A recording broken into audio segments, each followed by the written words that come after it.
ನಮಸ್ಕಾರ ಆತ್ಮೀಯ ಸ್ನೇಹಿತರೆ, ಮತ್ತೊಮ್ಮೆ ಎಜುಕ್ರಿಯೇಟಿವಿಟಿ ಯೂಟ್ಯೂಬ್ ಚಾನಲ್ಗೆ ಸ್ವಾಗತ ಸುಸ್ವಾಗತ. ನಾನು ನಿಮ್ಮ ಪ್ರೀತಿಯ ಶಿವರಾಜ್. ಈ ಹಿಂದಿನ ತರಗತಿಯೊಳಗೆ ನಾವು 6ನೇ ತರಗತಿಯ ಎಲ್ಲ ಇತಿಹಾಸ ವಿಭಾಗದ ಮತ್ತು ಪೌರನೀತಿ ವಿಭಾಗದ ಭಾಗ 1ರ ನಾವು ಎಲ್ಲ ಪಾಠಗಳನ್ನು ಮುಗಿಸಿದ್ವಿ. ಇವತ್ತಿನ ದಿನ ಭೂಗೋಳಶಾಸ್ತ್ರ ವಿಭಾಗದ ಮೊದಲನೇ ಅಧ್ಯಾಯ ಮತ್ತು ಅದರ ಜೊತೆಗೆ ಅಧ್ಯಾಯ 10 ಗ್ಲೋಬ್ ಮತ್ತು ನಕಾಶೆ ಎಂಬುದರ ಬಗ್ಗೆ ನಾವು ಇವತ್ತಿನ ಚರ್ಚೆ ಮಾಡ್ತಾ ಹೋಗ್ತೀವಿ. ನೀವೇನಾದರೂ ಮೊದಲ ಬಾರಿಗೆ ಎಜುಕ್ರಿಯೇಟಿವಿಟಿಗೆ ಹೊಸಬರಾಗಿದ್ದೀರಾ ಅಥವಾ ಭೇಟಿ ಕೊಡ್ತಾ ಇದ್ರೆ ಈ ಕೂಡಲೇ ಸಬ್ಸ್ಕ್ರೈಬ್ ಮಾಡ್ಕೊರಿ.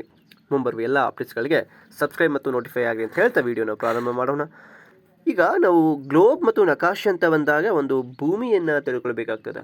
ಈಗ ನಾವು ಒಂದು ಬೇಸ್ ಅಂತ ಏನು ಮಾಡ್ಕೊಳ್ಬೇಕಾದಾಗ ಅಥವಾ ಒಂದು ಜೋಗ್ರಫಿಯನ್ನು ನಾವು ಬೇಸಿಕ್ ಕಾನ್ಸೆಪ್ಟನ್ನು ಅಂಡರ್ಸ್ಟ್ಯಾಂಡಿಂಗ್ ಮಾಡ್ಕೊಳ್ಬೇಕಾದಾಗ ಭೂಮಿಯ ಆಕಾರಗಳು ಗೊತ್ತಿರಬೇಕಾಗ್ತದೆ. ಅದರೊಳಗಡೆ ಭೂಮಿಯ ಆಕಾರ ಈಗಾಗಲೇ ನಿಮ್ಗೆ ಗೊತ್ತಿದೆ, ಜಿಯಾಡ್ ಆಕಾರದೊಳಗಿದೆ ಅಂತ.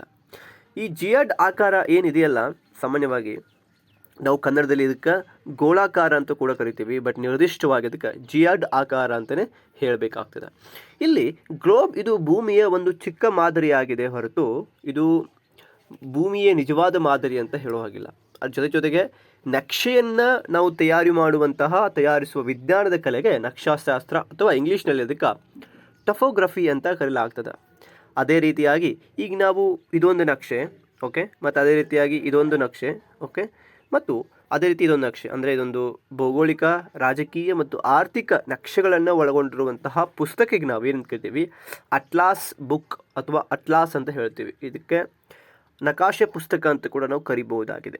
ಇನ್ನು ಈ ಭಾರತ ನಕಾಶದೊಳಗೆ ಅಷ್ಟೇ ಇಲ್ಲ, ಸಾಮಾನ್ಯವಾಗಿ ವರ್ಲ್ಡ್ ಮ್ಯಾಪ್ ತಗೋರಿ, ಪ್ರಪಂಚದ ನಕ್ಷೆ ತಗೋರಿ, ಇಂಡಿಯನ್ ಮ್ಯಾಪ್ ತಗೋರಿ, ಅದ್ರೊಳಗಡೆ ಏನು ನಕಾಶೆ ಒಳಗಡೆ ಬಣ್ಣಗಳಿರ್ತಾವಲ್ಲ, ಅದು ಕೆಲವೊಂದು ಸಂಕೇತಗಳು ಸೂಚಿಸ್ತಿರ್ತಾವೆ. ಬೇಸಿಕ್ ಕಾನ್ಸೆಪ್ಟ್ ನಮ್ಗೆ ಗೊತ್ತಿರಬೇಕಾಗ್ತದೆ. ನಮ್ಮ ಮ್ಯಾಪ್ ರೀಡಿಂಗ್ ಮಾಡೋಕತ್ತಾಗ ಇವೆಲ್ಲ ಪಾಯಿಂಟ್ಸ್ಗಳನ್ನು ಅಂಡರ್ಸ್ಟ್ಯಾಂಡ್ ಮಾಡ್ಕೋಬೇಕಾಗ್ತದೆ.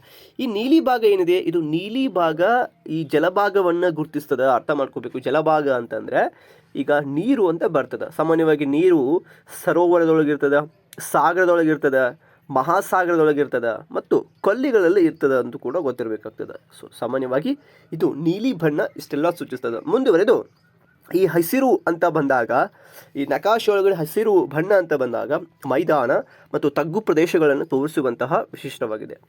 ಮತ್ತು ಹಳದಿ ಪ್ರದೇಶ ಅಂತ ಬಂದಾಗ ಎತ್ತರವಾದ, ಈಗ ಒಂದು ಭಾರತ ನಕ್ಷೆ ಇದೆ, ಓಕೆ, ಈ ಭಾರತ ನಕ್ಷೆ ಒಳಗಡೆ ಎತ್ತರವಾದ ಪ್ರದೇಶ ಏನು ಪರ್ವತಗಳಾಗಿರ್ಬೋದು, ಗಿರಿಶಿಖರಗಳಾಗಿರ್ಬೋದು, ಅಂತಹ ಭಾಗವನ್ನು ತೋರಿಸುವುದು ಯಾವುದು, ದಟ್ ಈಸ್ ಯಾವುದು ಎತ್ತರವಾದ ಭೂಭಾಗ ತೋರಿಸೋದು ಹಳದಿ ಬಣ್ಣ ಅಂತ ಹೇಳ್ಬೋದು.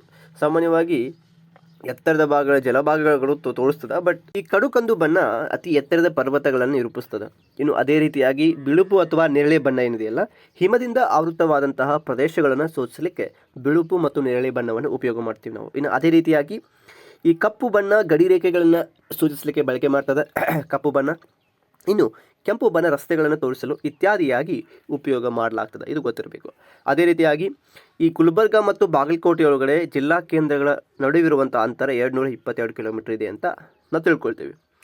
ಇದನ್ನು ಹೆಂಗೆ ಮಾಡಿದರು, ಸಾಮಾನ್ಯವಾಗಿ ಮಾನಕಗಳನ್ನು ಆಧಾರ ಮಾಡಿಟ್ಕೊಂಡು, ಓಕೆ, ಈ ರೀತಿಯಾಗಿ ಅಂತರವನ್ನು ಅಳಿಲಾಗ್ತದೆ ಅಂತ ಹೇಳ್ತಾ ಇದ್ದಾರೆ.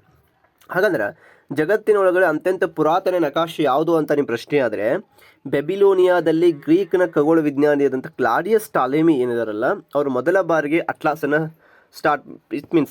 ಕಂಡುಹಿಡಿದು ಪ್ರಾರಂಭ ಮಾಡಿದರು. ಅದಕ್ಕೆ ಆ ಅಟ್ಲಾಸ್ಗೆ ಪ್ರಥಮ ಅಟ್ಲಾಸ್ ಅಂತ ಕರೆಯಲಾಗ್ತದೆ ಇಡೀ ಜಗತ್ತಿನೊಳಗಡೆ ಅಂತ ಗೊತ್ತಾಗಬೇಕು. ಇನ್ನು ಸಾಮಾನ್ಯವಾಗಿ ಈ ಭೂಗೋಳಶಾಸ್ತ್ರ ಅಧ್ಯಯನದೊಳಗೆ ವಿತೌಟ್ ನಕಾಶೆ ಇಲ್ಲದೆ, ಮ್ಯಾಪ್ ಇಲ್ಲದೆ ನಾವು ಸ್ಟಡಿ ಮಾಡಲಿಕ್ಕೆ ಆಗೋದಿಲ್ಲ, ನಿಮ್ಗೆ ಗೊತ್ತೇ ಇದೆ.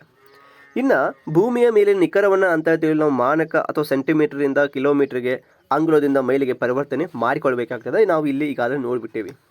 ಇನ್ನು ಈ ನಾವೇನು ದಿಕ್ಸೂಚಿ ಅಂತ ಬಂದಾಗ, ಓಕೆ, ಏನು ದಿಕ್ಸೂಚಿ, ಸಾಮಾನ್ಯವಾಗಿ ನೀವು ದಿಕ್ಸೂಚಿಯನ್ನು ಸೊ ಈ ರೀತಿ ಕಾಣ್ತಿರ್ತೀರಿ, ಓಕೆ.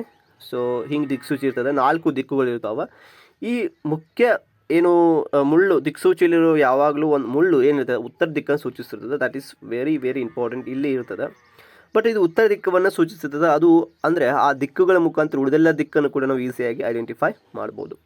ಈ ಒಂದು ಅಧ್ಯಾಯದ ಮುಖಾಂತರ ನಿಮ್ಗೆ ಗೊತ್ತಾಗಿದೆ ನಾವು ನಕ್ಷೆಯೊಳಗಿರುವಂಥ ಬಣ್ಣಗಳನ್ನು ಮತ್ತು ನಕ್ಷಾಶಾಸ್ತ್ರದ ಉಪಯೋಗಗಳನ್ನು, ಯಾವ್ಯಾವ ಬಣ್ಣ ಯಾವ್ಯಾವ ಪ್ರಾಕೃತಿಕ ವಿಭಾಗದ ವಿಶಿಷ್ಟತೆಯನ್ನು ತಿಳಿಸ್ತದೆ, ಕೆಂಪು ಬಣ್ಣ ಯಾವ ತಿಳಿಸ್ತದೆ, ಹಳದಿ ಬಣ್ಣ ಯಾವ ತಿಳಿಸ್ತದೆ, ನೀಲಿ ಬಣ್ಣ ಯಾವ ತಿಳಿಸ್ತದೆ ಅಂತ.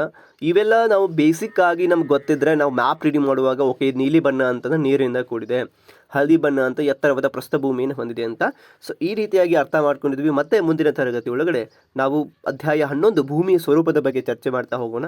ಸೊ ಈ ಒಂದು ವಿಡಿಯೋವನ್ನು ನೀವು ನೋಡಿದ್ದಕ್ಕೆ ಮತ್ತು ಕೇಳಿದ್ದಕ್ಕಾಗಿ ತುಂಬ ಹೃದಯದ ಧನ್ಯವಾದಗಳನ್ನು ತಿಳಿಸ್ತಾ, ನಿಮಗೇನಾದರೂ ಈ ವಿಡಿಯೋ ಉಪಯುಕ್ತಕಾರಿ ಅನಿಸಿದರೆ ನಿಮ್ಮ ಸ್ನೇಹಿತರು ಕೂಡ ಶೇರ್ ಮಾಡಿ ಅಂತ ಹೇಳ್ತಾ ಈ ವಿಡಿಯೋ ಇಲ್ಲಿಗೆ ಮುಗಿಸೋಣ. ಮತ್ತೆ ಮುಂದಿನ ವಿಡಿಯೋ ಭೇಟಿಯೋ. ನಮಸ್ಕಾರ.